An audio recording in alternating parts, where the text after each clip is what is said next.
ব্যাপার আছে। ইন্টারনেটে গেম খেলছে। ক্লাস করার পাশাপাশি তারা এগুলো করছে। অনেকে এমনও আছে সারারাত জেগে আছে। সারারাত জেগে এগুলো করছে। তার ফলে যেটা হচ্ছে সে কিন্তু আর ক্লাস করা মিস হয়ে যাচ্ছে। ক্লাস তো সকালে। কিন্তু সে ঘুম থেকে উঠছে হয়তো ৩ঃ০০ র সময়। কারণ সে ঘুমাতে গেছে সকাল ৪ঃ০০ বা ৫ঃ০০। সারারাত নেটে জেগে। এগুলো হলে স্বাভাবিকভাবে অভিভাবকদের সাথে লেগে যাচ্ছে। অভিভাবকরা বলছে তোমার খাওয়া-দাওয়া ঠিক নেই, গ্যাস্ট্রিক বেড়ে যাচ্ছে। অভিভাবকরা বলছে যে ক্লাস কেন করবে না? তখন এই তরুণ প্রজন্মের সাথে অভিভাবকদের গোলমাল লেগে যাচ্ছে। এর ফলে বাবা-মার সাথে ঘনিষ্ঠজনের সাথে খাপ খাওয়ানোর সমস্যা তৈরি হচ্ছে। অনেকের মনের মধ্যে উৎকণ্ঠা ঢুকে যাচ্ছে। কেউ মন খারাপ হয়ে যাচ্ছে। এমনও কিন্তু হচ্ছে তাদের। কাজে এই রিঅ্যাকশন গুলো আমরা তাদের মধ্যে দেখতে পাচ্ছি। আবার এক ধরনের জি রোগ স্যার। আছে। যে রোগকে বলে জি সূচিবাই। স্যার।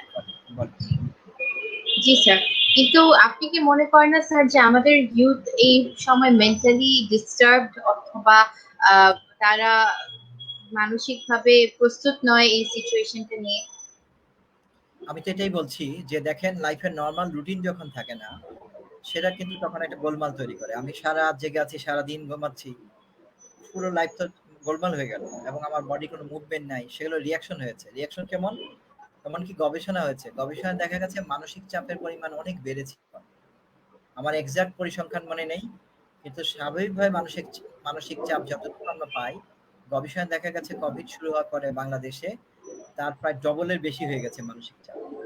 এবং এমনকি এখন যেটা দেখা যাচ্ছে অ্যাংজাইটি ডিসঅর্ডার বা উৎকণ্ঠার রোগ, এটার পরিমাণ অনেক বেড়ে গেছে। এবং সেকেন্ড যেটা বেশি পাওয়া যাচ্ছে সেটা বিষণ্ণতা। অ্যাংজাইটি মানে উৎকণ্ঠা, উদ্বেগ, দুশ্চিন্তার রোগ সোজা কথা। আর বিষণ্ণতা মানে মন খারাপ, হতাশ, কিছু মনে লাগে না, সেই রোগ। এই দুটো সবচেয়ে বেশি পাওয়া যাচ্ছে। আর এছাড়া আমি যেটা একটু আগে বলছিলাম সূচিবাই বলে এক ধরনের রোগ আছে।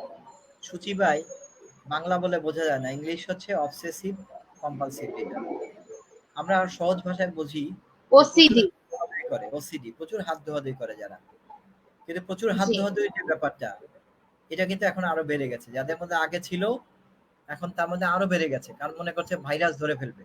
এইজন্য অতি সাবধান হতে গিয়ে তারা অনেক বেশি পানি খরচ, অনেক সাবান খরচ, সারাক্ষণ হাতে মানে হেক্সাসল মাখছে অথবা হ্যান্ড স্যানিটাইজার ব্যবহার করছে এবং জি সারাক্ষণ স্যার, এই জিনিসটা আমার সাথেও হয়েছে স্যার এর মধ্যে। আর যাদের ওসিডি ছিল না তাদের মধ্যেও এখন তৈরি হচ্ছে। আমার মাঝে মাঝে নিজের মধ্যে মনে হয় যে আমারও বোধহয় একটু ওসিডি ওসিডি ভাব চলে আসছে। জি সামনে থাকতে গেলে কনফিউশন হয় যে আমি কি সুইচটা ধরেছিলাম নাকি এই দুঃখে হাত ধুয়ে ফেললাম। এরকম কনফিউশন হয়ে হাত ধুতে থাকলে আমি একটা কৌতুক পড়েছিলাম যে ২০২০ সালে মানে একজন একটা সিভি লিখেছে। সিভি মানে জব করবে তো সিভি তৈরি করেছে। সেখানে কৌতুকে বলছে যে ২০১৯ সাল এই চাকরিতে ছিলাম। সব হিসাব আছে ২০২০ সাল হিসাব।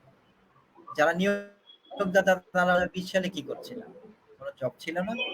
বলে না ২০২০ সালে আমার কেটেছে হাত ধুয়ে। এখন আসলেও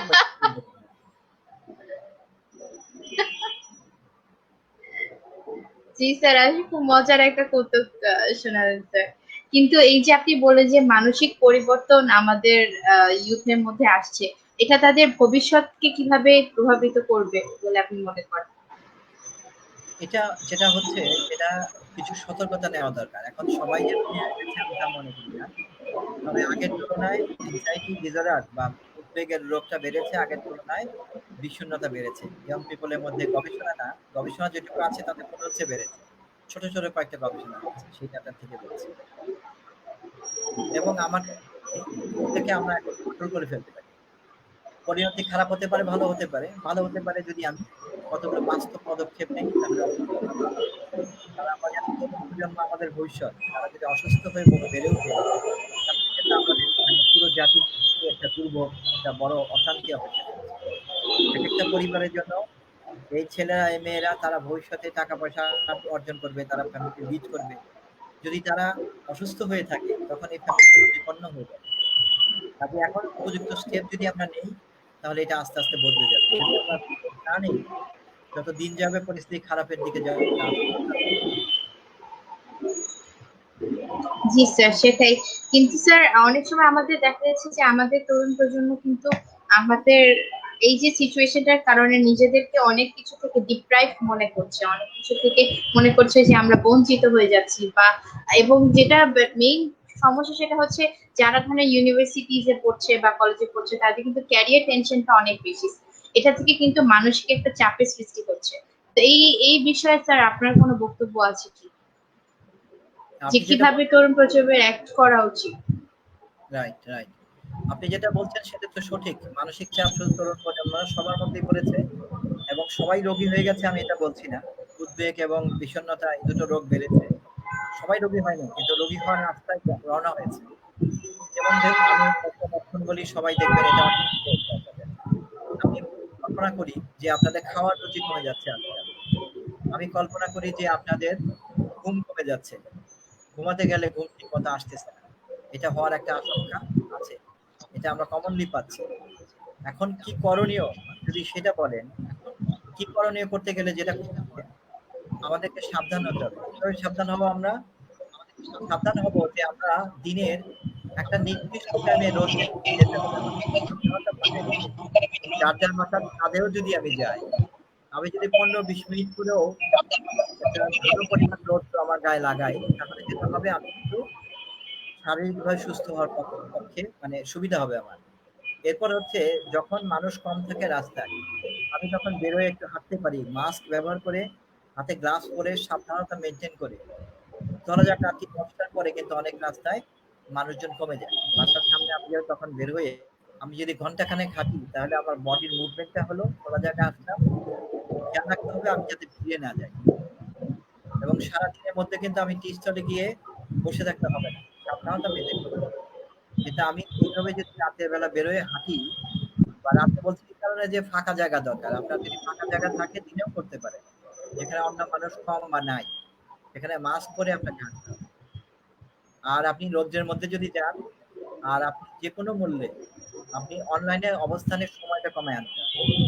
অনলাইন বলতে আমি বোঝাচ্ছি, এটা টেলিভিশন হোক, এটা আপনার ল্যাপটপ হোক, এটা আমার মোবাইল হোক, আমি এখানে ব্রাউজ করি, সামাজিক যোগাযোগ মাধ্যমে থাকি, ভিডিও গেম খেলি, যাই করি, মুভি দেখি, এটা কমায় আনতে হবে। যাতে অনলাইনে দীর্ঘ সময় থাকলে চোখের ক্ষতি হবে, মানসিক অসুবিধা দেখা দিবে। মনের মধ্যে ও শরীরে অস্থিরতা তৈরি হবে।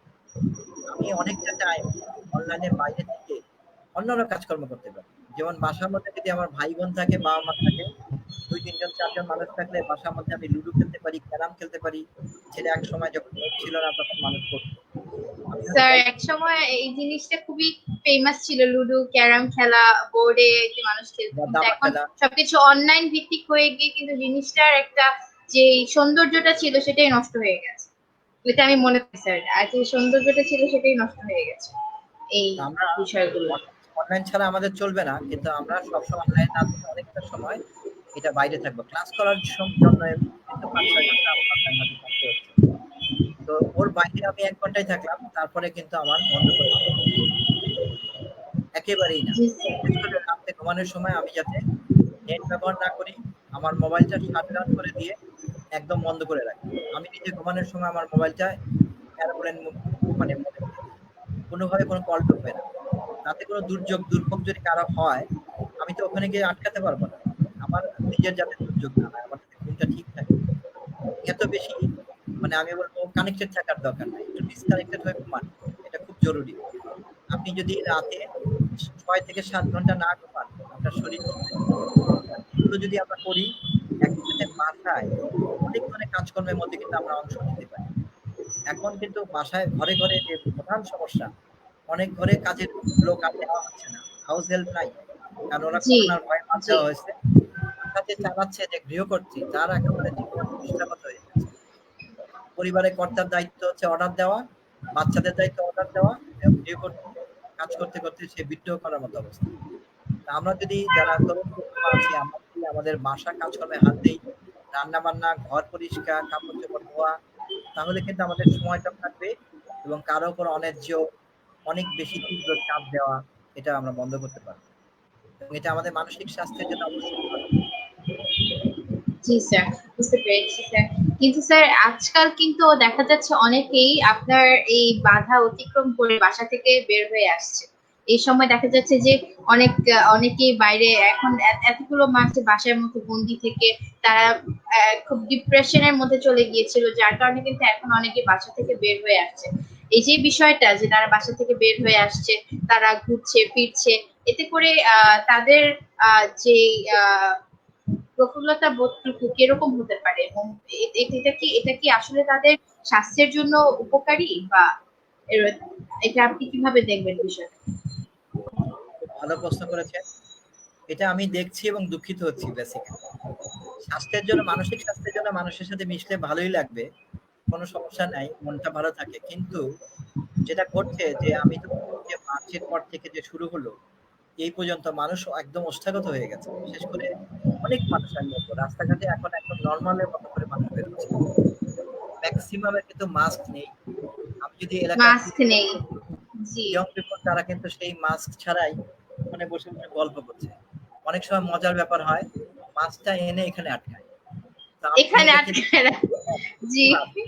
প্রতিটা ঢাকলে আর জি। করোনা হবে না। এরকম একটা ব্যাপার আছে। হ্যাঁ? এই জিনিসটা তো কোনো মানে হয় না। দিব্যি মাস্ক পরে যাচ্ছে, পরিচিত একজনের সাথে দেখা, মাস্কটা টানে এখানে নামে গল্প শুরু করে। যখন মানুষ দেখলে আমাকে আটকাতে হবে, তখন খুলে গল্প করা শুরু করে। তো এটার তো কোনো মানে হয় না। আমি বলতে চাই এগুলো ঝুঁকি গ্রহণ প্রবণতা। দীর্ঘদিন হয়ে গেছে, মানুষ অতিষ্ঠ হয়ে গেছে। ভাবছে আর পারি না। অন্য লোককে বেরোতে দেখে ভাবছে করোনা নাই। করোনা তো অবশ্যই আছে। প্রচুর মৃত্যু হচ্ছে এবং করোনা ভাইরাস যত দিন যাচ্ছে ও কিন্তু নিজেকে নিজে মডিফাই করে আরো খারাপের পরিণত হওয়ার সম্ভাবনা আছে। সামনে শীতকাল আছে। আমরা জানি না পরিস্থিতি কোথায় গিয়ে দাঁড়ায়। আমি এইটুকু বলতে পারি যে ভাইরাস মোটেই কম নেই। আমাদের আগে যে সতর্কতা ছিল, এখন সেইম লেভেলে বা তার থেকে বেশি সতর্ক হওয়ার দরকার আছে। আমাদের এলাকায় অনেকেই সিম্পটমবিহীন ভাবে তারা ইনফেক্টেড হয়। দেখা যায় যে স্যার আমাদের ইন্ডিয়া, বাংলাদেশে সিম্পটম নাই, ঘুরে বেড়াচ্ছে, জ্বর-টর কিচ্ছু নাই, কিন্তু তার কিন্তু করোনা আছে। দেখা যাবে অন্যের মধ্যে স্প্রেড জি। করে দিচ্ছে। এটা একটা ঝামেলা তৈরি করে। কাজে সাবধান হতে হবে এবং মাস্ক ব্যবহার করতে হবে, সামাজিক দূরত্ব মেইনটেইন করতে হবে এবং আমাদেরকে হাত ধোয়ার অভ্যাস করতে হবে এবং অবশ্যই বিনা প্রয়োজনে রাস্তাঘাটে এরকম ঘুরঘুর না করা। এটা খুব জরুরি। এমনকি আমরা অনেক সময় মনে করি আত্মীয়-স্বজনের করোনা হয় না। আত্মীয়-স্বজনের কাছে গিয়ে বাসায় গিয়ে গল্প করি। দেখা যাবে এক বাসার একজনের থাকলে আরেক আত্মীয়র হবে, একদম পুরো বাসা সহ করোনা আক্রান্ত হবে। অনেক সময় আমরা মনে করি আমার ফ্ল্যাটে কারো করোনা নাই। মানে আমার নেইবারদের। আমার পাশের ফ্ল্যাটওয়ালার বাসায় গিয়ে গল্প করছি আমি। এটা কিন্তু ঠিক না। দেখা যাবে যে ২ জন মিলে আক্রান্ত হয়ে অসুস্থ হয়ে পড়বে। সামাজিক দূরত্ব আমাদেরকে মেইনটেইন করতে হবে। যারা এক বাসায় আছি তারা তো পারব না। কিন্তু অন্য মানুষের সাথে, এমনকি আমার আত্মীয়, আমার ভাই, আমার মানে যারা আত্মীয় আছে এবং প্রতিবেশী, আমার বন্ধু, সামাজিক দূরত্ব মেইনটেইন করতে হবে। সামাজিক দূরত্ব বলতে আমরা বলি ৬ ফিট দূরত্ব মেইনটেইন করাটা উত্তম। ৬ ফিট দূরত্ব। ৬ ফিট কিন্তু কম কথা না। এটা মেইনটেইন না করতে পারলে আপনি নিজেকে বিপদে ফেলবেন, যারা ইয়ং পিপল আছেন এবং আপনাদের হয়তো বাবা-মা আছে, আপনাদের দাদা-দাদু, নানা-নানি আছে। তারা কিন্তু আপনারা ভাইরাস ইনফেক্টেড হলে আপনাদের শরীর কিন্তু মানে সুস্থ। আপনি হয়তো মানে পার পেয়ে যাবেন। কিন্তু বয়স্ক মানুষ আক্রান্ত হলে তারা কিন্তু মরে যেতে পারে। কাজেই আমাদেরকে সাবধানতা বর্জন করা যাবে না। স্যার, আমরা এখন কিছু আমাদের ডায়াসে কিছু সদস্য আছে যারা কিছু প্রশ্ন রয়েছে আপনার কাছে, সেই প্রশ্নগুলো আমি একটু পড়ে দিতে চাচ্ছি। তো প্রশ্নগুলো স্ক্রিনে আসবে একটু পরে। According to you, what are the possible outputs that youth can face during this pandemic situation? আপনার মতে কি পসিবল আউটপুট ইউথ ফেস করতে পারে এই প্যান্ডামিক সিচুয়েশনের মধ্যে? আচ্ছা। আমরা একটা জিনিস কিন্তু অলরেডি বলে ফেলেছি। তারপর আমি আরেকবার বলি। ১ নাম্বার হচ্ছে লাইফের রুটিন নষ্ট হয়ে যাচ্ছে। জি। লাইফের রুটিন নষ্ট হওয়ার ফলে যেটা হচ্ছে সবকিছুই বিঘ্নিত হয়ে যাবে। যে চাকরি করে সে যদি কিছুদিন লাইফের রুটিন নষ্ট হয়, পরে চাকরিতে ব্যাক করে কষ্ট হবে তার। যে স্টুডেন্ট লাইফের রুটিন নষ্ট হলে অনেকে ব্যাক করতে কষ্ট হবে, ব্যাক করে যাবে। কিন্তু কিছু অংশ থাকবে যারা হয়তো লেখাপড়ায় ব্যাক করতেই পারবে না। যেহেতু তার রুটিন নষ্ট এবং সেটাতে সে অভ্যস্ত হয়ে গেছে। অনেকের কিন্তু অনলাইনে নেশায় আসক্ত হওয়ার মতো পরিস্থিতি হয়েছে। ঘন্টার পর ঘন্টা অনলাইনে আছে। এবং অনলাইনে অনেক কিছু আছে যেটা নেশার সৃষ্টিকারী। এমনকি ওয়ার্নিং দেওয়া থাকে। সিগারেটের গায়ে যেমন লেখা থাকে যে ধূমপান স্বাস্থ্যের জন্য ক্ষতিকর।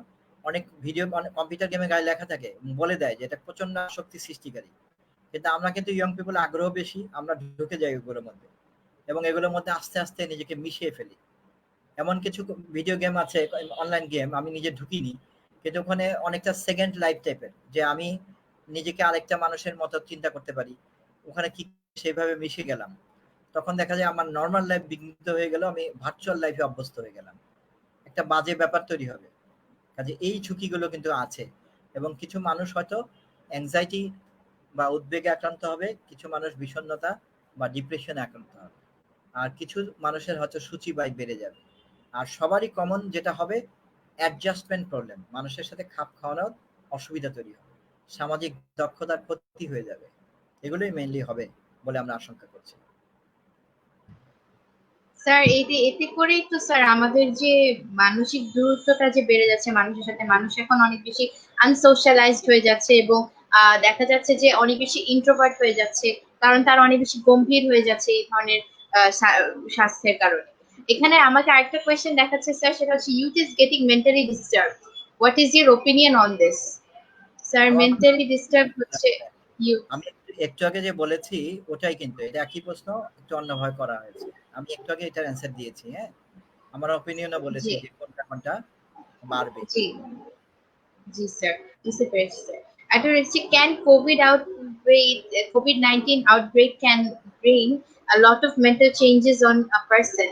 COVID-19 outbreak কি একটা মানুষের মধ্যে মেন্টাল চেঞ্জেস আনতে পারে, এটা অনেকটা এই মানসিক টাইপের পরিবর্তন? বলি, সেটা হতে পারে। যেমন ধরেন উদ্বেগ বেড়ে যাবে। আমি একটু আগে বলছিলাম যে আপনি যদি সার্ভে করতেন, মানুষকে জিজ্ঞাসা করেন যে রাতের ঘুম কেমন হয়, দেখবেন অনেকেরই ঘুম ডিস্টার্ব হয়ে গেছে। আগে যেমন পরে ঘুম দেওয়া যেত, এখন কিন্তু ঘুম ডিস্টার্ব, কারণ মনের মধ্যে একটা আশঙ্কা থাকে যে কখন আমি বা আমার পরিবারে কেউ কোভিড আক্রান্ত হয়। আক্রান্ত হলে অনেকে মরেও তো যাচ্ছে। প্রচন্ড সাফারিং, আমার যদি শ্বাসকষ্ট ওঠে, তখন হয়তো আমি অক্সিজেন পাবো না, তখন বিনা চিকিৎসায় মারা যেতে হতে পারে। এই যে ভয়টা, এই ভয়টা কিন্তু মনের মধ্যে চলতে থাকে। এছাড়া অনেকের ইনকাম কমে গেছে, জব লস হয়ে গেছে, তো সেটা তো আরেক সমস্যা। এবং ইয়ং পিপল, সে যদি ইনকাম নাও করে, তার বাবা যদি জব লস হয় অথবা তার বেতন কমে যায়, তাহলে এই বাচ্চাটা লেখাপড়া করার ক্ষেত্রে কিন্তু অসুবিধা হবে। কাজে নানান ভাবে এই প্রবলেম গুলো তৈরি হচ্ছে। আর সামাজিক যে ব্যাপারটা, দেখা যাচ্ছে জি অনলাইনে আমি তো সহজ হয়ে আছি, কারণ আমাকে অনলাইনে দেখা যাচ্ছে না। আমার নাম হয়তো কুদ্দুস, আমি নাম নিয়ে নিলাম, একটা রোমান্টিক নাম নিলাম। আমি যা খুশি তাই লিখবো, যা খুশি তাই বলবো। মানুষ কিন্তু কিছু করতে পারবে না, বলতেও পারবে না। মানে মনে করবে এটাই আমি। কিন্তু বাস্তব পৃথিবীতে যখন ব্যাক করবো, তখন কিন্তু আমার কাছে অনেক চ্যালেঞ্জিং লাগবে। কারণ আমি দীর্ঘদিন মানুষের মধ্যে মিশি না, মানুষের মধ্যে কথা বলি না। তখন এটা আরেকটা অসুবিধা তৈরি হবে। জি। তো আমরা দেখতে পাচ্ছি যে স্যার অনেক ধরনের মানসিক পরিবর্তনই আসছে আমাদের ইউথের মধ্যে। আরেকটা কোয়েশ্চেন আসছে যে youth is now feeling deprived of due to some unemployment scenarios, how does it mentally affect the youth? Sir unemployment যেটা একটু আগে বলেছিলেন যে অনেকে চাকরি হারা হয়ে যাচ্ছে, অনেকের মধ্যেই এই যে চাকরি হারা হয়ে যাচ্ছে, সংসার কিভাবে চলবে, পরিবার কিভাবে চলবে, এই যে একটা চিন্তা, এটা এটা ইউথকে কিভাবে মেন্টালি এফেক্ট করতে পারে? এটাকে খুব ভালো করে এফেক্ট করছে এবং আরো করবে। কারণ মানে পরিস্থিতি কিন্তু ভালো যাচ্ছে না। প্রথমত আমি এটুকু জানতে পারি, এটা গবেষণার ডাটা না, যেটা আমি এমনি মানে আমার আশেপাশে দেখেছি। ঢাকায় যারা মানুষজন ছিল, তারা অনেকেই কিন্তু ঢাকা বা বড় বড় শহর, শুধু ঢাকা না, বড় বড় শহর বাংলাদেশের অনেকেই কিন্তু গ্রামাঞ্চলে ব্যাক করে গেছে। অনেকে ব্যাক করে নাই, কিন্তু ফ্যামিলি পাঠিয়ে দিয়েছে, কারণ এখন খরচ চালাতে পারছে না। নিজে হয়তো মেসে উঠে গেছে, আর ফ্যামিলি গ্রামে চলে গেছে। তো ফ্যামিলি গ্রামে চলে যাওয়া মানে কি, যদি সেখানে ইয়ং পিপল থাকে, হতে পারে যে সে স্কুলের ছাত্র বা কিছু, এখন কিন্তু গ্রামে বসে আছে। কারণ শহরে খরচ নির্বাহ করা বাবার পক্ষে বা অভিভাবকের পক্ষে কঠিন হয়ে গেছে। এটা একটা সমস্যা। তো আমার জানা মতে যারা প্রাইভেট জব করে বিভিন্ন কোম্পানিতে, তাদের অনেকেরই স্যালারি কিন্তু অর্ধেক হয়ে গেছে। সরকারি পর্যায়ে এখনো হয়তো অতটা হয়নি, কিন্তু সরকারি চাকরি যারা করে তাদের সংখ্যা তো অনেক না। বাংলাদেশের ম্যাক্সিমাম যারা সার্ভিস করে তারা তো প্রাইভেট সার্ভিস করে। তো স্যালারি অর্ধেক হয়ে গেছে অনেকের। অনেক প্রতিষ্ঠান বন্ধ হয়ে গেছে, অনেকের চাকরি চলে গেছে। এখন আবার পরিস্থিতি একটু বেটারের দিকে আসছে, মানুষ রিস্ক নিয়ে এখন কাজ করছে। কোভিড যখন প্রথম দিকে যাচ্ছিল, তখন আমি অনেক মুরগিওয়ালা দেখতাম। বেসিক্যালি সে মুরগিওয়ালা না, সে হয়তো কোনো একটা অফিসের কর্মচারী, এখন চাকরি চলে গেছে, কি করবে, কোনো কিছু নাই, ইনকাম নাই, তখন মুরগি বিক্রি করতে বের হয়েছে। বা অনেকে ছিল সিএনজি ড্রাইভার, এখন মুরগি বিক্রি বিক্রি করতে পেরেছে। এখন কিন্তু আবার আমি দেখতে পাচ্ছি অনেকটা আবার ব্যাক করে আসছে। বাংলাদেশের মানুষ, তাদের প্রয়োজন আছে, তারা ঝুঁকি নিয়ে হলেও করবে। গার্মেন্টস খুলে গেছে, অফিসগুলো খুলে গেছে, মানুষ যাচ্ছে, হয়তো কোভিডে আক্রান্ত হচ্ছে, হয়তো কিছু করার নাই, ভুগছে, কেউ মরে যাচ্ছে, অনেকে আবার টিকে যাচ্ছে। মোটামুটি চলছে কিন্তু। কিন্তু এক ধরনের আর্থিক মন্দা দেখা দেওয়ার সম্ভাবনা তৈরি হয়েছিল ১ম দিকে। এবং সেটা যদি তৈরি হয়, সেটা যে খারাপের দিকে যেত, তাহলে কিন্তু আমাদের আসলেও সমস্ত জনগোষ্ঠী একটা বিপন্ন হতো। মন খারাপ হতো, মানসিক চাপে থাকতো। ইয়ং পিপল তো বটেই। মনে করেন আপনি একটা প্রাইভেট ইউনিভার্সিটিতে পড়েন। আপনার বাবার যদি ইনকাম কমে যায়, তাহলে আপনার পরীক্ষার ফিস দেওয়া বা আপনার সেমিস্টার ফি দেওয়া, এটা কিন্তু খুবই জটিল হয়ে যাবে তার জন্য। এটা একটা, উনি যদি দিতে পারেও আপনার মনে উৎকণ্ঠা হবে, কি জানি আমি বোধহয় দিতে পারবো না, আমি বোধহয় করতে পারবো না। একটা উদ্বেগ, একটা উৎকণ্ঠার পরিবেশ। এটা আরো কয়েক মাস চলবে। তারপর পরিস্থিতি দেখে আমরা বুঝতে পারবো। কোভিডটা চলে যায়, অথবা কোভিডের টিকা তৈরি হয়, তখন আস্তে, আস্তে সমাধান হবে। আমাদের আর্থিক মন্দার আরো জটিলতা আছে। আমাদের দেশের অনেক গুডস আছে। আমাদের দেশের মানুষ যারা কাজ করে তারাও কিন্তু বিদেশে যায়। গুডস গুলো বিক্রি হয় বিদেশে। মন্দার কারণে বিদেশি রাষ্ট্রগুলো তাদের যদি আর্থিক অবস্থা ক্ষতি হয়ে যায়, স্বাভাবিকভাবে সে আমাদের দেশ থেকে জিনিসপত্র কম কিনবে এবং আমাদের দেশ থেকে লোকজন ওখানে চাকরি করতে যেতে পারবে না। বহু দেশ থেকে মানুষজন কিন্তু ব্যাক করে চলে আসতে বাধ্য হয়েছে। আপনারা যদি খেয়াল করে দেখেন, টিভিতে নিউজ হয়েছে চীনের থেকে, আরবের দেশগুলো থেকে, ইউরোপের দেশগুলো থেকে, আমেরিকা থেকে প্রচুর মানুষ ব্যাক করছে। এবং ব্যাক করার পরে অনেকেই কিন্তু আর ফেরত যেতে পারেনি। কেন যেতে পারেনি? কারণ ওই দেশেও কোভিড চলছে, আমাদের দেশে কোভিড চলছে। ওরা ভয় পায় আমাদের দেশ থেকে গেলে ওদের দেশে কোভিড ছড়াই যাবে। তার মানে এই সমস্যাটা যতদিন ভাইরাস সমাধান না হচ্ছে, বহু মানুষের ইনকাম কিন্তু বন্ধ হয়ে গেছে। এই ফ্যামিলি গুলো কিন্তু সচ্ছলতা নিয়ে চলতো। এখন কি হয়? সচ্ছলতা ঘাটতি পড়বে। জমানো টাকা তো অনেক বেশি টাকা। ভালো একটা মানসিক চাপ, ভালো একটা দুর্যোগের সময় তৈরি হয়েছে। জি, সেটা অবশ্যই। একটা আরেকটা কোয়েশ্চেন আছে যে what steps should our youth take to keep themselves mentally strong? কি ভেরি ধরনের গুড। স্টেপস আমাদের ইউথে নেওয়া উচিত তাদেরকে নিজেদেরকে মেন্টালি স্ট্রং রাখার জন্য? এটা খুব ভালো একটা প্রশ্ন। আমি টানা অনেকগুলো কথা বলবো। আমি চাই যে আপনার মনোযোগ দিয়ে শুনবেন। এবং এটার থেকে জি, সম্ভাবনা আছে যে জি আমরা এটা অবশ্যই কাটিয়ে স্যার। উঠতে পারি। প্রথমত, কতগুলো বাস্তবতা আছে যেটা আমরা কিছু করতে পারবো না। যেমন সারা বিশ্বে যখন মন্দা তৈরি হয়, তখন কিন্তু আমি এটার থেকে বেঁচে যাওয়ার সম্ভাবনা কম। কারণ মন্দা হচ্ছে সারা বিশ্বে। বাংলাদেশ তো এর বাইরে না। তবুও আমার যেটা ভিউ, বাংলাদেশে বোধহয় মন্দা সেই তুলনায় এখন পর্যন্ত কমই আছে। সারা পৃথিবীতে এর থেকে খারাপ অবস্থা তৈরি জি, হচ্ছে। জি, তো আমি যদি চিন্তা করি যে আমাদের দেশে গার্মেন্টস শিল্প কিন্তু চলছে এখন এবং প্রচুর পরিমাণে অর্ডার আছে। আমাদের অর্থনীতি কিন্তু ওইভাবে মুখ থুবড়ে এখনো পড়েনি। কাজে এটা একটা গুড জিনিস। আমরা ফোকাস করব যে আমাদের পুরো দেশটা কিন্তু বিপদে পড়েনি। কাজে আমারও হয়তো কোথাও না কোথাও জব হবে, কোথাও না কোথাও আমিও পারবো, অথবা আমার বাবার ইনকাম প্রাথমিকভাবে কমলেও সে কোথাও না কোথাও কোনো না কোনো ভাবে আবার ইনকামটা বাড়বে, কারণ অর্থনীতি এখনো মুখ থুবড়ে পড়েনি। এই ইতিবাচক চিন্তাটা মাথার মধ্যে রাখতে হবে। ২ নম্বর হচ্ছে, এটা একদম লাখ টাকা দামি কথা, সেটা হচ্ছে বর্তমানে থাকার অভ্যাস করতে হবে। বর্তমানে থাকা বলতে আমি বোঝাচ্ছি, এই মুহূর্তে যেমন এখন বাজে হচ্ছে ৯টা ২। তো এই ৯টা ২ যখন বাজে আমি ৯টা ২ এর মধ্যেই থাকবো। আমার ১০টার সময় আমি কি খাবো, কার সাথে কি গল্প করব, কোথায় যাব, এটা নিয়ে আমার ভাবার দরকার নাই। একেবারে কিছুটা আমি বস্তুগত টাইপের হয়ে যেতে হবে। মনে করেন যে একটা চড়াই পাখি যখন সন্ধ্যাবেলায় সারাদিন খাওয়া-দাওয়া শেষে কিচিরমিচির করে বাসায় এসে ঢোকে, সে কিন্তু ভাবে না যে আগামীকাল সে কি খাবে। তার মাথায় এতটা ঘিলু নাই। সে এতটা ভাবতে পারে না। আগামীকাল উঠে আবার যায়। আবার কিচিরমিচির করে খাওয়ার চেষ্টা করে। দেখেন লক্ষ, লক্ষ বছর পার হয়ে গেছে। চড়াই পাখির জাতিটা কিন্তু ধ্বংস হয় নাই। আমাদের মতো ব্যাংকে টাকা জমাচ্ছে না, কিন্তু ধ্বংস তো হয় নাই। এখন ওই বিদ্যা আমাদের শিখতে হবে। কি বিদ্যা? বর্তমানে থাকার বিদ্যা। আগামীকাল কি হবে আমি জানি না। ৩ বছর পরে, ২ মাস পরে কি হবে আমি জানি না। আমার দরকার নাই ভাবার। এবং আমার অতীতকালে কি, কি হয়েছিল? অমুক আমাকে এরকম বকা দিল, অমুক আমাকে অপমান করেছে, অমুক জায়গায় আমি লজ্জিত হয়েছি। আমি নিজে একটা খারাপ কাজ করেছি ৩ বছর আগে, ওটা নিয়ে আমি অপরাধবোধে ভুগি। কোনো দরকার নাই। যেটা চলে গেছে আমি ওটা ফেরাতে পারব না। লক্ষ, লক্ষ টাকা, কোটি, কোটি টাকা দিয়েও আমি ২ মিনিট আগের ঘটনাটা বদলে দিতে পারব না। যা ঘটেছে, ঘটেছে। যেটা আমি বদলাতে পারব না, আমার ওটা খেয়ালই করার দরকার নেই। আর ভবিষ্যতে কি আছে আমি জানি না। তাহলে ওখানে আমার চিন্তা করার দরকার নেই। আমার কি দরকার? বর্তমানে নিয়ন্ত্রণ করতে, বর্তমান ফোকাস করে থাকতে। কারণ বর্তমান টাইমটা কিন্তু আমার সাথে আছে। এই সময়ে আমি আছি। এখানেই আমি কিছু করতে পারি। যেমন আমি হাতটা তুললাম, হাতটা নামালাম, আমি পারি। কিন্তু ২ মিনিট পরে যে বলি আমার হাত, ওটা কিন্তু আমি আর বদলাতে পারব না। যেহেতু বর্তমানে আমি কিছু করতে পারি, আমার পুরো মনোযোগ বর্তমানে রাখতে হবে। পঞ্চ ইন্দ্রিয়, আমাদের ৫ টা ইন্দ্রিয় আছে। চোখ, কান, নাক, জিহ্বা, ত্বক। আমাদের দুনিয়ার খবরাখবর এই ৫ টা ইন্দ্রিয় দিয়ে আমরা পাই। এই ৫ টা ইন্দ্রিয় পুরোটা কাজে লাগিয়ে আমি বর্তমানে থাকবো। বর্তমান ছাড়া কোনো দিকেই আমি যাব না। এটা যদি আমি করতে পারি তাহলে টেনশন কমে যাবে। এটা একটা বুদ্ধি। ২ নাম্বার, যে কাজটা করব একবারে এক কাজ করব, ২ কাজ না। আমি যদি কথা বলি কথা বলবো, আমি যদি গান শুনি গান শুনবো, আমি যদি অঙ্ক করি অঙ্ক করব। গান শুনবো আর অঙ্ক করব একসাথে না করাই ভালো। ২ কাজ একসাথে না।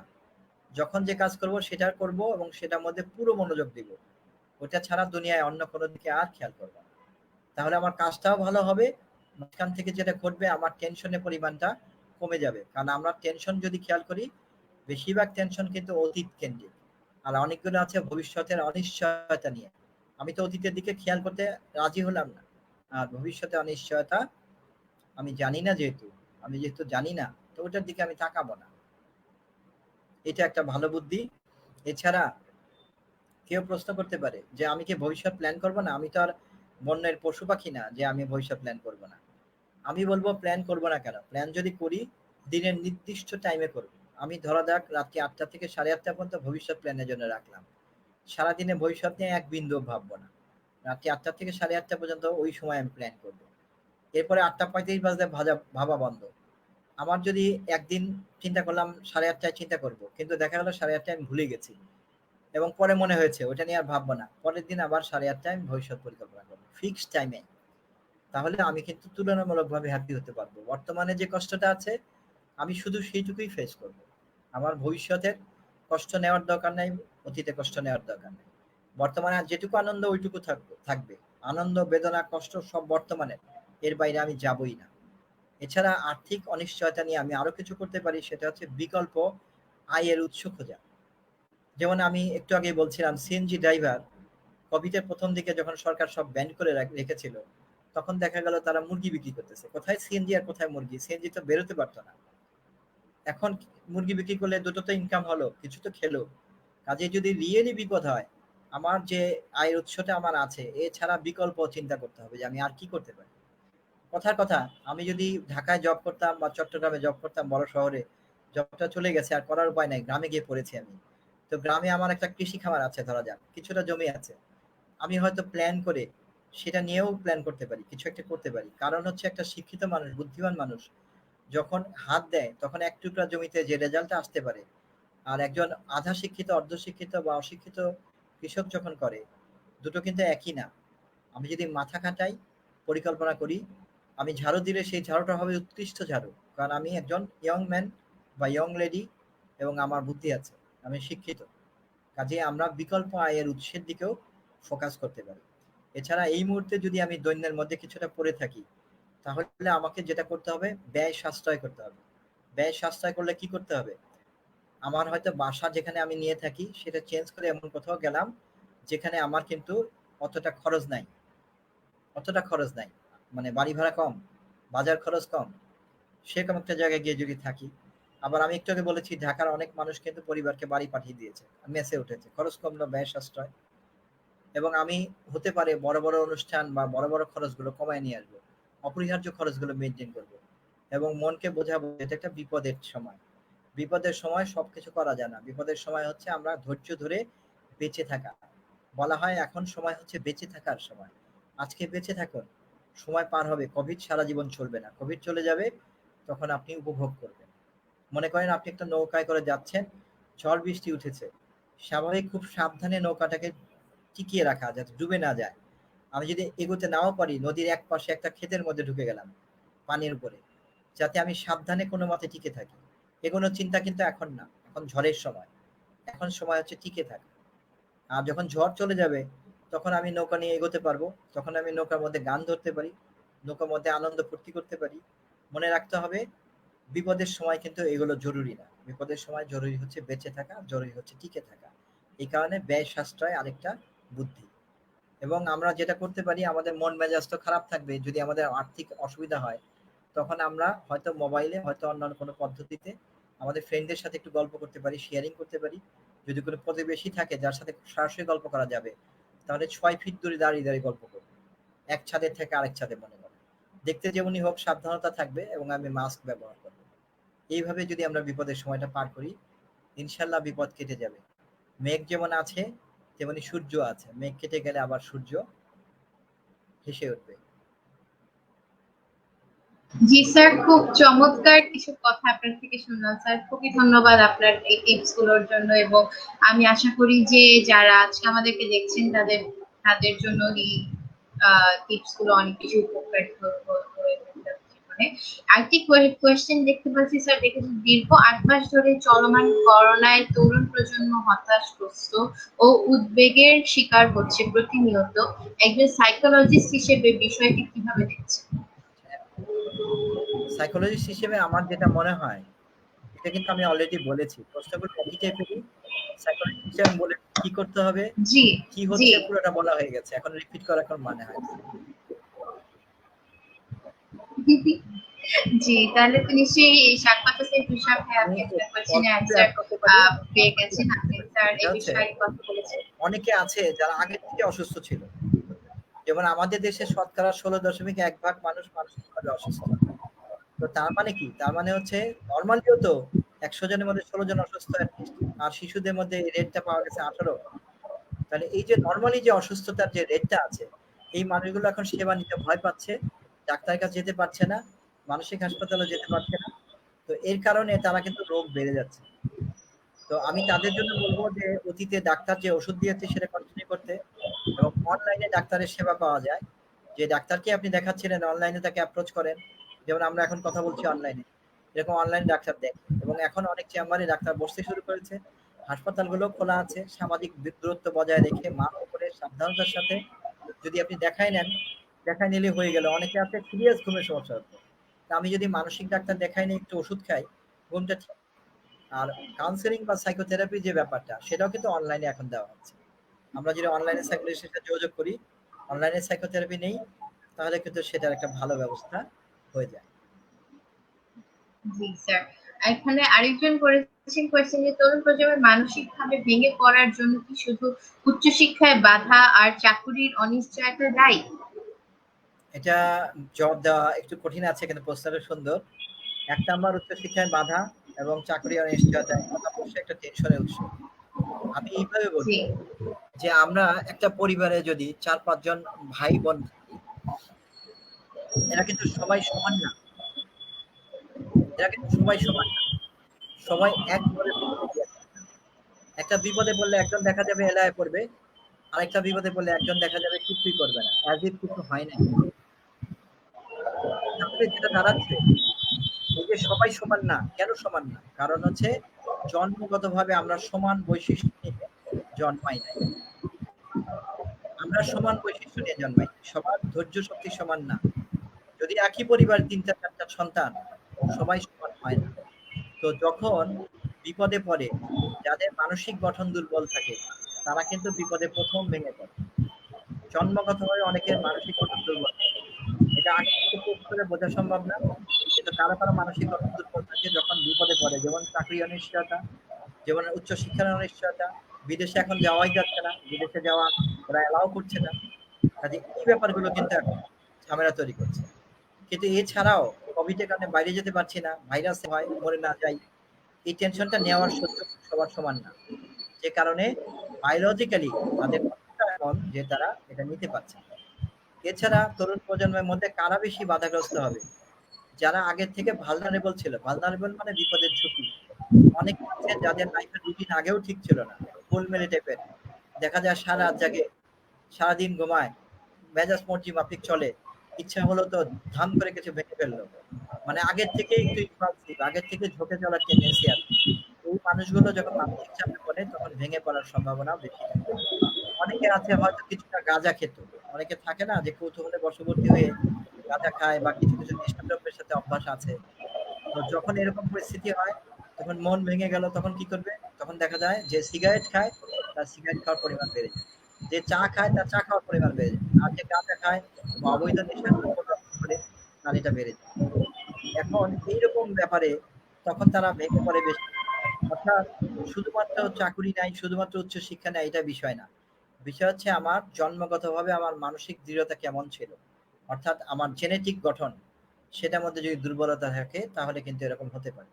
এছাড়া আমার লাইফস্টাইলটা কেমন ছিল, আমার জীবন ধারণ পদ্ধতিটা কেমন ছিল, সেটাও কিন্তু নির্ভর করবে মানসিক চাপে আমি ভেঙে পড়বো কিনা। এরপর আমার ব্যক্তিত্ব, আমি মানুষটা কেমন। অনেকে আছে মানুষের সাথে বন্ধুত্ব রক্ষা করে দিব্যি সোশ্যাল হয়ে চলতে পারে, তারা কিন্তু মানসিক চাপে সহজে ভেঙে পড়ে না। অনেকে আছে মানুষের সাথে মিশতে পারে না, খুব একা একা থাকে, নিজের মনের ভাব প্রকাশ করতে পারে না, এরা যদি মানসিক চাপে পড়ে তো এরা কিন্তু মানসিক চাপে ভেঙে পড়বে বেশি। আর কোভিডে সবাই কিন্তু সমান বিপদে পড়ে না, বাস্তব বিপদে অনেকের জন্য অনেক বেশি পরিমাণে এসেছে, তাদের পক্ষে সহ্য করাটা আরো দুরূহ হয়ে যাবে। কাজেই এই দুটোর পাশাপাশি আমার জন্মগত বৈশিষ্ট্য, আমার ব্যক্তিত্ব, আমার সামাজিক জীবনের অবস্থা, আমার লাইফের রুটিন আছে কিনা, এই সবগুলো জিনিস প্রভাবিত করে। কিন্তু শুধুমাত্র কোভিডের কারণে চাকরি সমস্যা হচ্ছে আর উচ্চশিক্ষা সমস্যা হচ্ছে এটা কারণেই যে অসুস্থ হবে তা নয়।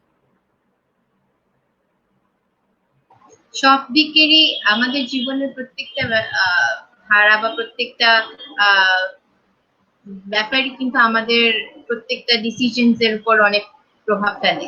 তো এখানে আরেকজন প্রশ্ন করেছেন যে বিশ্ববিদ্যালয় খুললে কি ধরনের মানসিক সমস্যা আসতে পারে, কারণ এইটা নিয়ে অনেকেই চিন্তা করতে করছেন, তা কিভাবে দূর করব। তো স্যার আপনি কিছু বলবেন এই বিষয়ে। এটা পুরো বিশ্ববিদ্যালয় না, শিক্ষা প্রতিষ্ঠান অ্যাজ এ হোল। স্কুল খুললে কি হবে, ছোট বাচ্চারা চিন্তা করছে যে পরীক্ষা হবে হবে না, কি করব আমি তখন। কলেজের বাচ্চারা চিন্তা করছে, বিশ্ববিদ্যালয়ের বাচ্চারা চিন্তা করছে। আসলে যেটা ঘটবে যে বিশ্ববিদ্যালয় খুললে কি হবে তখনই দেখা যাবে। আমি একটু আগেই বলেছি ভবিষ্যৎ কেন্দ্রিক না হতে বর্তমান কেন্দ্রিক হতে। আমি একটু চিন্তা করতে চাই, আমি বলতে চাই, আমি নিজের অভিজ্ঞতায় নাই, আমি তখন অত্যন্ত ছোট ছিলাম, আমি আমার মেমোরিতে নাই। আমার বয়স তখন বোধহয় ১ বা এরকম, আরো কম। আমার মেমোরিতে নাই। কিন্তু ১৯৭১ সালে যখন আপনারা চিন্তা করতে পারেন মুক্তিযুদ্ধ চলছিল, তখন কিন্তু পুরো দেশে সিস্টেমটা একটা বড় ভাঙাগড়ার মধ্যে দিয়ে গেছে। যুদ্ধের কারণে, ধ্বংসের কারণে, হত্যাযজ্ঞের কারণে তখন কিন্তু লেখাপড়াটা অবশ্যই বিঘ্নিত হয়েছে। যুদ্ধের পরে এই স্কুলে ব্যাক করে নাই, ইউনিভার্সিটি ব্যাক করে নাই, তাদের কি হয়েছে? আমি অনুমান করতে পারি তাদের অনেককে অটো পাস দিয়ে দেওয়া হয়েছে। সরকার বলেছে যে এত বড় একটা দুর্ঘটনা হয়েছে, এত বড় একটা মানে ভাঙাগড়া হয়েছে, এর মধ্যে তো লেখাপড়া সম্ভব ছিল না। যারা ক্লাস 10 এ পড়তো তাদেরকে আমি ইন্টারমিডিয়েটে উঠাই দিলাম। তো এরকম যে অটোমেটিক পদ্ধতি যেটা হয়েছিল ওই সময়, তো এটা তো বড় দুর্যোগ যেখানে সারা দেশকে এফেক্টেড করে, সারা বিশ্বকে এফেক্টেড করে, সেখানে কিন্তু এটা হতে পারে। আমাদের দেশে কি হবে আমাদের কোনো আইডিয়া নাই। সময় আসলেই দেখা যাবে। সরকার নিশ্চয়ই একটা ব্যবস্থা করবে এবং এমন একটা ব্যবস্থাই করবে যে ব্যবস্থা তার নাগরিকদের ক্ষতি না হয়, নাগরিকদের স্বার্থ রক্ষিত হয়। কারণ সরকার নাগরিকদের জিনিসটা খেয়াল রাখতেছে। কাজেই সরকার যেটা চাবে বিশ্ববিদ্যালয় কর্তৃপক্ষ কিন্তু সেরকমই করবে। কারণ বিশ্ববিদ্যালয় কর্তৃপক্ষ, বিশ্ববিদ্যালয় ভিসি তারা কিন্তু আমাদের অভিভাবক। কারণ একজন ছাত্র, তার অভিভাবক হচ্ছে বাবা-মা। কিন্তু যখন সে শিক্ষা প্রতিষ্ঠানে থাকে তার অভিভাবক হচ্ছে ভাইস চ্যান্সেলর এবং শিক্ষক মন্ডলী। কাজে আশা করা যায় তারা এমন কিছু করবেন না যেটা আমাদের বিপদের কারণ হবে। এটা ভালো কিছুই হবে। আমরা আশা রাখবো এবং অপেক্ষা করব। যখন এটা আসবে তখন দেখা যাবে। জি স্যার, আপনার কথার সাথে আমি সম্পূর্ণভাবে একমত স্যার। আরেকজন কোয়েশ্চেন করেছে আত্মহত্যা এখন একটি বড় ধরনের সমস্যা, একে কিভাবে মোকাবেলা করা সম্ভব, বিশেষ করে তরুণরা নিজেকে কিভাবে ঠিক রাখবে। স্যার এটা কিন্তু আসলে অনেক বড় একটা সমস্যা, আত্মহত্যার কিন্তু আপনার যে রেটটা কিন্তু বেড়ে গেছে কিছু এই আমরা ডিউরিং রাইট, দিস আমরা ফেজ। অনুমান করতে পারি আত্মহত্যার রেট বেড়ে গেছে, কিন্তু আমরা কিন্তু গবেষণার তথ্য জানি না। বাংলাদেশের মানুষ একটা মজার মানুষ। তাদের সহন ক্ষমতা কিন্তু অনেক। যেমন যখন ঘূর্ণিঝড় আঘাত করলো বাংলাদেশে, অনেকগুলো ঘূর্ণিঝড় কিন্তু বাংলাদেশে আঘাত করেছে। কিন্তু সবাই কিন্তু আত্মহত্যা প্রবণ হয়নি। বিদেশে দেখা যায় এই ধরনের বড় দুর্যোগ হলে ওই এলাকায় আত্মহত্যার রেট বেড়ে যায়। আমাদের দেশে পুরো পরিবার মরে গেছে, একজন বেঁচে আছে, সেও কিন্তু আত্মহত্যা করতে চায় না। তার মনে হয় যে ঠিক আছে, সৃষ্টিকর্তা চেয়েছে, আল্লাহ চেয়েছে, আমি কি করব, ওনার ইচ্ছাই আমার ইচ্ছা। এক ধরনের মনে সান্ত্বনা থাকে এবং সৃষ্টিকর্তার প্রতি এক ধরনের সমর্পণ থাকে। এর মাধ্যমে কিন্তু মানুষ মেনে নিতে পারে, মানুষ একটা অ্যাডজাস্টমেন্ট করতে পারে। তো যে কারণে কোভিডের কারণে আত্মহত্যা বেড়েছে কিনা আমরা জানি না, আমরা গবেষণা নাই। কিন্তু যদি কারো আত্মহত্যা প্রবণতা হয় তখন কি করতে হবে সেটা আমি বলতে পারি। মানুষের মনের মধ্যে যখন বেঁচে থাকা আকাঙ্ক্ষা চলে যায়, ওটা কিন্তু হঠাৎ করে হয় না। বেশিরভাগ ক্ষেত্রে দেখা যায় মানুষের মধ্যে যখন আত্মহত্যার আকাঙ্ক্ষা আসে যে আমি বেঁচে থেকে লাভ নাই, তার আগে আসে বিষণ্ণতা, মনটা খারাপ থাকে, ভালো লাগে না। তারপর জীবনে বেঁচে থাকার জন্য কোনো পয়েন্ট সে খুঁজে পায় না। তারপরে সে মনে করে যে তার জীবন তার নিয়ন্ত্রণে নাই, মাথার মধ্যে প্রচুর নেতিবাচক চিন্তা কাজ করতে থাকে, এবং এটা হতে হতে হতে হতে একটা সময় আসে যখন তার একটা পয়েন্টে বলে যে আচ্ছা আমি বরং নিজেকে মেরে ফেলবো। তো এই পর্যায়ে আসার বহু আগে কিন্তু তার মনের বিষয়টা, তার মন খারাপ, নেগেটিভ চিন্তার বিষয়টা সবাই খেয়াল করে। আমার বন্ধুর মধ্যে, আমার আত্মীয়ের মধ্যে, আমার ফ্যামিলির মধ্যে, যদি আমার প্রতিবেশীর মধ্যে যদি আমি এই ধরনের চিন্তা, এই ধরনের অসুস্থতা দেখি, মন খারাপ, বিষণ্ণ, নেগেটিভ কথাবার্তা বলতেছে এবং মানুষের সাথে মিশতে চাচ্ছে না, তখন কিন্তু আমি তাকে বলবো যে আপনি অনুগ্রহ করে মানসিক স্বাস্থ্য সেবা নিন। ফ্যামিলির লোক হলে আমি নিজে নিয়ে যাব, যেমন আমি জাতীয় মানসিক স্বাস্থ্য ইনস্টিটিউটে জব করি। জাতীয় মানসিক স্বাস্থ্য ইনস্টিটিউট একটা বড় মানসিক হাসপাতাল এবং ইনস্টিটিউট, যে ঢাকার শ্যামলীতে শেরেবাংলা নগর শ্যামলী শিশু মেলার সাথে লাগানো। এখানে আসলে আমরা আউটডোর সেবা পাবো, ইনডোরেও সেবা আছে, দরকার পড়লে ভর্তি করেও চিকিৎসা দেওয়া যায়, কাউন্সিলিং এর ব্যবস্থা আছে। এখন জাতীয় মানসিক স্বাস্থ্য ইনস্টিটিউট ছাড়াও সরকারের যতগুলো মেডিকেল কলেজ আছে, সেই মেডিকেল কলেজে মনোরোগ বিদ্যা বিভাগ আছে। ধরা যাক রাজশাহী মেডিকেল কলেজ, সেখানে মনোরোগ বিদ্যা বিভাগ আছে। কাজে যে কোনো পুরনো মেডিকেল কলেজ সরকারি যেগুলো আছে সবকটাতে মনোরোগ বিদ্যা বিভাগ আছে। আমরা যদি এরকম মন খারাপ, বিষণ্ণতা দেখি, ওই ব্যক্তিকে ওখানে যেতে পরামর্শ দিব, দরকার পড়লে সাথে নিয়ে যাব, আউটডোরে ডাক্তার দেখাবো, ডাক্তার তখন ওষুধ দিয়ে দিবে। বেশ কিছু ওষুধ আছে যেটা অ্যান্টি ডিপ্রেসেন্ট, অ্যাংজাইলেটিক, অ্যান্টিসাইকোটিক, সেটা ডাক্তার বুঝুক কোনটা দিবে। নর্মালি অ্যান্টি ডিপ্রেসেন্ট হয়তো বা দেয়, যাই দিক ডাক্তারের উপর। এই ওষুধগুলো দিলে ওটা খেলে যেটা হবে, আমার মনের বিষণ্ণতা কমে যাবে, আমার বাঁচার আগ্রহ আবার তৈরি হবে, কারণ আমাদের সমস্ত আবেগ এখানে তৈরি হয়। আমি যখন প্রথম জানলাম যে এখানে তেমন কোনো কাজকর্ম নাই, শুধু হার্টের ফাংশনটা দুপুক দুপুক করে, কিন্তু কোনো হৃদয় টিদয় আমি দেখলাম এখানে। আমার খুব দুঃখ লাগছে প্রথম যখন শুনছি যে সবকিছু এখানে, কিন্তু সবকিছু কিন্তু এখানে। তো যখন ওষুধটা দিবে, ওষুধ আমার এখানে কাজ করবে, কাজ করে আমার অনুভূতিটা কন্ট্রোল করে ফেলবে। আমরা যখন মাথা ব্যথা করে, আমরা যদি প্যারাসিটামল খাই, তখন কিন্তু মাথা ব্যথা আমরা ফিল করতে পারি না। আমাদের মাথা ব্যথা ঠিকই থাকে, কিন্তু মাথা ব্যথা আমরা ফিল করি না, ওটা অবশ করে দেয় ওষুধ। একইভাবে আমরা যখন বিষণ্ণ বোধ করবো, আমরা যখন রাগ হবে, আমরা যখন আত্মহত্যা করার ইচ্ছা করবে, আমি যদি ওষুধ খাই, ডাক্তার, মানসিক রোগের ডাক্তার দেখি, এবং সেই ওষুধটা আনুমানিক যদি আমি 6 সপ্তাহ কন্টিনিউ করি, তাহলে দেখা যাবে যে আমার কিন্তু ওষুধটা ভালো ইফেক্ট ফেলবে। আমার মনের মধ্যে বেঁচে থাকার আকাঙ্ক্ষা তৈরি হবে, মরে যাওয়ার আকাঙ্ক্ষা চলে যাবে। আমি তো বলি আমাদের এই শতাব্দীর একটা বড় গিফট সৃষ্টিকর্তার তরফ থেকেই, যে আমাদের মানসিক রোগের ওষুধ আছে, মানসিক রোগের ডাক্তার আছে। এই ওষুধগুলো খেলে আপনার বিষণ্ণতা অনুভব করার ক্ষমতা কমে যাবে। আপনি চাইলেও আর মন খারাপ করতে পারবেন না। আমাকে রোগীরা বলে হাপুস নয়নে কাঁদছিল, এরকম রোগী এসে ডাক্তার দেখেছে, ওষুধ খাচ্ছে, এখন বলে কান্না তো আর খুঁজে পাই না, কান্না তো আর উঠে না। আমি বলি মনটা কেমন? মনটা খারাপ হতে চেয়েও হতে পারে না, কারণ ওষুধ আপনার মনটাকে টেনে ধরে রাখবে। হাতের মধ্যে করে যেমন আমি একটা কিছু ধরে রাখলাম, সেরকম করে ধরে রাখবে। মজার জিনিস, দারুণ ইফেক্টিভ, দারুণ ফলপ্রসূ।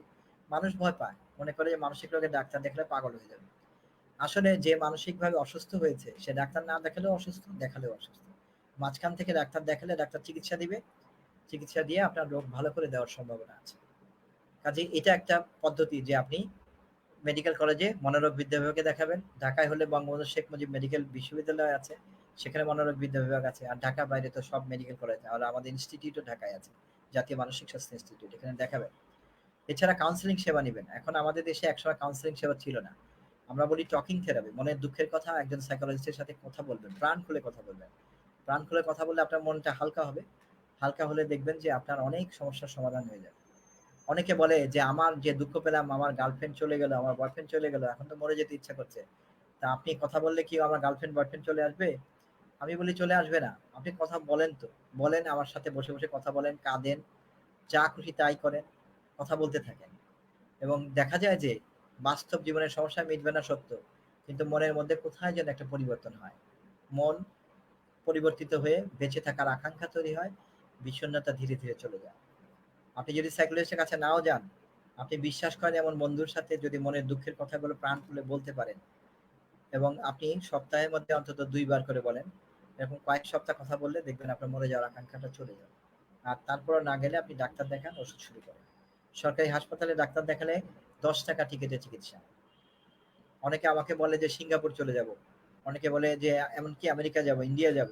আমি বলি তার আগে 10টা টাকা খরচ করেন, আমাদেরকে 10টা টাকা দেন।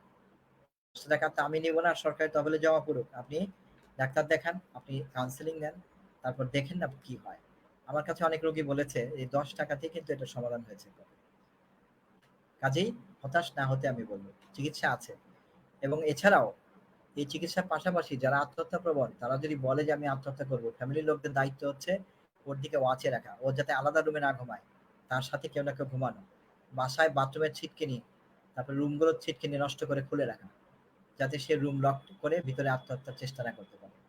এবং ওর দিকে ওয়াচফুল থাকা, ওর সাথে ভালো ব্যবহার করা, ওর সাথে নেগেটিভ কথাবার্তা না বলা, ও যদি কোনো বিপদে থাকে সেই বিপদটা সমাধানের জন্য বাস্তব উদ্যোগ নেওয়া, যে ও একটা বিপদে পড়লো, তাহলে আমি বোধহয় এইভাবে তাকে সমাধান করতে হেল্প করতে পারি। তো সেই উদ্যোগটা আমি নিব এবং তাকে সাপোর্ট দিব যাতে সেই বিপদ থেকে বের হয়ে আসতে পারে। ভালোবাসা, যত্ন, টেক কেয়ার, এগুলো পেলে আত্মহত্যার প্রবণতা কমে যাওয়ার সম্ভাবনা আছে। আর না করলে বাকি যে কথা তো আগেই বললাম। স্যার, আপনার কি মনে হয় যে করোনা পরিস্থিতিটা অবশ্য আমাদের জীবনে অনেক বিরূপ প্রভাব ফেলছে, কিন্তু সাথে আমাদের জন্য কোনো ভালো দিকও নিয়ে এসছে বা কোনো ভালো প্রভাবও আমাদের জীবনে ফেলেছে, বা জীবনে আমরা অনেক কিছু এই সিচুয়েশন থেকে শিখেছি, বা শিখে আমরা সেটা আমাদের পরবর্তী জীবনে সেটা ইমপ্লিমেন্ট করতে পারবো বলে আপনি কি মনে করেন? হ্যাঁ, সেটা তো বটেই। যেমন ধরেন দেখা গেছে যে সমস্ত পরিবারে খুব সমস্যা হচ্ছে, ওখানে হয়তো দেখা যায় হাসব্যান্ডটা বসে আছে, একটু পর পর বলছে, অর্ডার করছে, চা নিয়ে আসো, ওটা নিয়ে আসো, সেটা নিয়ে আসো। যেহেতু কোভিডের প্রথম দিকে সব অফিস বন্ধ ছিল, তো তখন কিন্তু অনেক পরিবারে ঝগড়া হয়েছে। কিন্তু অনেক পরিবারে কিন্তু উল্টোটা দেখা গেছে। দেখা গেছে যে হাসব্যান্ড ওয়াইফ সব মিলে রান্নাঘরে কাজ করতেছে, ঘর পরিষ্কার হচ্ছে, বাচ্চা ঘর পরিষ্কারে হাত দিচ্ছে, ময়লা নিচে ফেলে আসছে। তার মানে জিনিসটা দাঁড়াচ্ছে ১০ মিলে করে কাজ। অনেক পরিবারে এইভাবে একটা ব্যবস্থা তৈরি হয়েছে এবং তারা কিন্তু নিজেদের টাইমটাকে উপভোগ করেছে। সবাই মিল করছে, অনেকে তো এরকম ফিল করেছে আমি বোধহয় লাইফে সবাই মিলে কাজ করছে। মানে এরকম আমাকে বলেছে কেউ, যে আমি অনেক বছর পরে মনে হলো আবার সংসার করলাম। কারণ সারাক্ষণ কাজের মধ্যে থাকি, বাইরে থাকি, বুঝি না যে সংসার বলে কিছু আছে। জি। তো যখন আমি ফিরলাম, টাইম দিলাম, তখন দেখি যে না, এটা তো অন্যরকম একটা লাইফ। আর যখন মানুষ বিপদে পড়ে তখন এর মধ্যে সহন ক্ষমতা বাড়ে। যখন মানুষ বিপদে পড়ে তখন মানুষের মধ্যে নতুন জ্ঞানের উন্মেষ হয়, নতুন জ্ঞানের উন্মেষ হয়। আমরা এটাকে বলি ইনসাইট লার্নিং। মানে হঠাৎ করে মাথার মধ্যে এটা চলে আসে। কাজে এই বিপদটাকে একটা শক্তিতে পরিণত হওয়ার সম্ভাবনা কিন্তু আছে যদি আমরা ধৈর্য ধরে সেই চেষ্টাটা করি। জি, জি, জি। এখানে লাস্টে আমরা আমাদের অনুষ্ঠানের শেষের দিকে চলে এসেছি স্যার। সো লাস্টে একটা কোয়েশ্চেন নিতে চাচ্ছি, সেটা হচ্ছে বর্তমানে পরিবারের মধ্যে সমস্যা হচ্ছে তা কিভাবে নিয়ন্ত্রণ করা সম্ভব? এই করোনা পরিস্থিতিতে পারিবারিক অনেক ধরনের সমস্যার সৃষ্টি হচ্ছে, সেটা কিভাবে নিয়ন্ত্রণ এটা করবে খুব বলে ভালো আপনি ভালো মনে প্রশ্ন, করেন? খুব ভালো প্রশ্ন। পরিবারের মধ্যে করোনার মধ্যে সহিংসতা বেড়ে গেছিল। প্রথম দিকে এটা খুবই হয়েছে। এখনো বোধহয় একটু বেড়ে গেছে। দেখা যায় যে কোনো কাজ না থাকলে কি হয়? পরিবারের কর্তাটা বাসায় বসে অর্ডার করতে থাকে। আর কাজ করতে, করতে যে কর্ত্রী আছেন উনার তো নাভিশ্বাস, তখন উনি রিঅ্যাক্ট করে। তখন লেগে যায় ঝগড়া। আর দীর্ঘ সময় আপনি যদি একটা ভালোবাসার মানুষের সাথে থাকেন, একসময় ঝগড়া লেগে যাবে। এরকম একটা কথা প্রচলিত আছে, আপনার ভালো, ভালো কথা যখন সব বলা হয়ে যাবে, তখন পচা, পচা কথা মুখ থেকে বেরোনো শুরু করবে। কারণ একে অপরের থেকে কিছুটা দূরত্ব থাকা দরকার। আমি মানে আমি কল্পনা করতে বলি, ধরা যাক আমি আমার ওয়াইফের সাথে খুব ভালোবাসা। তা আমরা একজন আরেকজনকে ধরে শুয়ে থাকলাম। কিছুক্ষণ পরে তো আমার দম বন্ধ হয়ে যাবে। কারণ একটা দূরত্ব দরকার আছে আসলে। কাজেই এই ২৪ ঘন্টা যখন একসাথে এবং সেটা যদি এমন হয় মাসের পর মাস চলতে থাকে, তখন কিন্তু এই দূরত্বটা না থাকার ফলে তখন অনেক ঝগড়া ফ্যাসাদ শুরু হয়ে গেছে অলরেডি। অনেক জায়গায়, জায়গায় সহিংসতা, মারামারি। তো আমি বলব এটার থেকে সমাধানের উপায় হচ্ছে ফ্যামিলি থেরাপি। ফ্যামিলি থেরাপিটা কি? ফ্যামিলি থেরাপি আমি বোঝানোর জন্য বলি, ফ্যামিলি থেরাপি হচ্ছে সভ্যতা প্রশিক্ষণ। ফ্যামিলি থেরাপি কি? সভ্যতা প্রশিক্ষণ। তার মানে কি আমরা অসভ্য? আমি ওটা বলতে চাই না। কিন্তু বলতে চাই যে আমার ভাষা সংশোধন করা দরকার। যেমন আমি যদি আমার ওয়াইফকে বা বাচ্চাকে কিছু বলতে চাই, আমি যদি বিশ্রী ভাষায় কথা বলি, তখন সে রিঅ্যাক্ট করবে। আমি যদি সুন্দর ভাষায় কথা বলি, রিঅ্যাক্ট করবে না। এমনকি ভাষা ঠিক আছে, কিন্তু আমার আকার ইঙ্গিত বিশ্রী। আমি এমন একটা ইঙ্গিত করলাম যার মানে খুবই অশোভন। আমি মুখে কিন্তু ভালো কথা বলছি, তখন কিন্তু আমার মেম্বারটা রিঅ্যাক্ট করবে। তো ফ্যামিলি থেরাপি মানে কি? ফ্যামিলি থেরাপি মানে হচ্ছে একে অপরের সাথে সৌজন্য সহকারে কিভাবে কথা বলবো তার প্রশিক্ষণ দেওয়া। আমরা ফ্যামিলি থেরাপি নিতে হবে না। আপনি নিজেই চেষ্টা করেন তো যে আপনি আপনার ওয়াইফের সাথে বা স্বামীর সাথে, আপনি আপনার সন্তানের সাথে, আপনার ভাই বা বোনের সাথে আপনি কিভাবে সৌজন্য সহকারে কথা বলতে পারেন। আপনি যদি সেটা চেষ্টা করেন তাহলে সেটা কিন্তু দেখবেন যে আপনার ঝগড়া ফ্যাসাদ কমে যাবে। কিভাবে সম্ভব? আমি এইভাবে বলি, আপনি যদি কোনো একটা বান্ধবীকে বা বন্ধুকে পটাতে চান, তখন অনেক সুন্দর করে কথা বলেন না? রিক্শাওয়ালাকে হয়তো গাড়ি দিয়ে থাপ্পড় মারতে যান, কিন্তু বান্ধবীকে বলার সময় এমন সুন্দর করে বলেন যে মনে হয় যে আপনি ফেরেশতা। তো ওই যে সৌন্দর্যটা, ওই সৌন্দর্যটা বাসায় নিয়ে আসেন। স্বামী বা স্ত্রীকে ওই মায়া দিয়ে কথা বলেন। অথবা আপনার ভাই বা বোনকে সেই সম্মান দিয়ে কথা বলেন। যখন আমরা সেটা করব সৌজন্য সহকারে একে অপরের অনুভূতিকে আঘাত না করে, তখন কিন্তু আমাদের অশান্তি যাবে কমে। এরপর আমাদের আরেকটা কাজ আছে, সেটা হচ্ছে একে অন্যের আবেগটা বোঝার চেষ্টা করব। একে অন্যের আবেগটা বোঝার চেষ্টা করব। মনে করব ও যে আমাকে এই কথা বলছে কি মনে করে বলছে। আমি যদি ওকে এই কথাটা বলি তখন ওর কেমন লাগতে পারে, সেটা আমি ফিল করার চেষ্টা করব। যখন আমি আমার বাচ্চার অনুভূতিটা বোঝার চেষ্টা করব, যখন আমি আমার ওয়াইফের বা আমার স্বামীর অনুভূতিটা বোঝার চেষ্টা করব, সেই বোঝার চেষ্টা করলে তখন কিন্তু আমার মনের মধ্যে মায়া তৈরি হবে। মনের মধ্যে মায়া তৈরি হলে ভাষা নরম হয়ে যাবে। তখন কিন্তু আমি রুক্ষ হতে পারবো না। এই যে অনুভূতি বোঝার চেষ্টা করা, সেটা কিন্তু এখন করতে হবে। এবং মনে রাখতে হবে, আপনার মাথায় যদি কিছুতেই না কোলায়, ধরা যাক আপনি আপনার ওয়াইফের অনুভূতি বুঝছেন না, আপনি তাকে জিজ্ঞাসা করেন, আচ্ছা শোনো, আমি যখন তোমাকে এই কথা বলছিলাম তুমি কি ভাবছিলে বলো তো, তোমার মন কি বলছিল?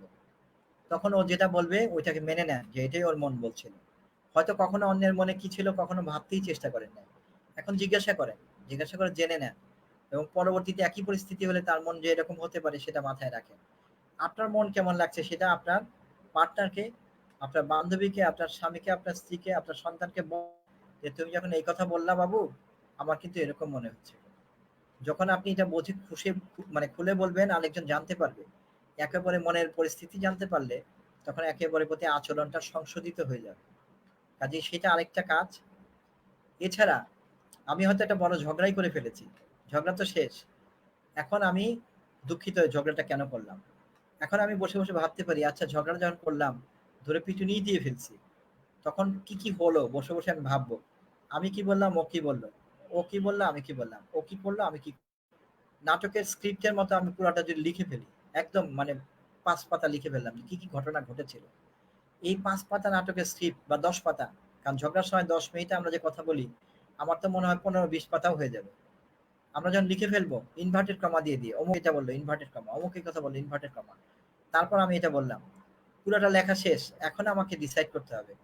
আচ্ছা আমি যে যেটা করলাম, এখন যদি আমি একটা টাইম মেশিন পেতাম, ওই যে সায়েন্স ফিকশনে বলে না টাইম মেশিন, টাইম মেশিন নিয়ে আমি যদি অতীতে চলে যেতাম, তাহলে ওই টাইম মেশিনটা ব্যবহার করে আমি এই জ্ঞানটা নিয়ে গেলাম যে আমি কি করেছি বা কে কি বলেছে।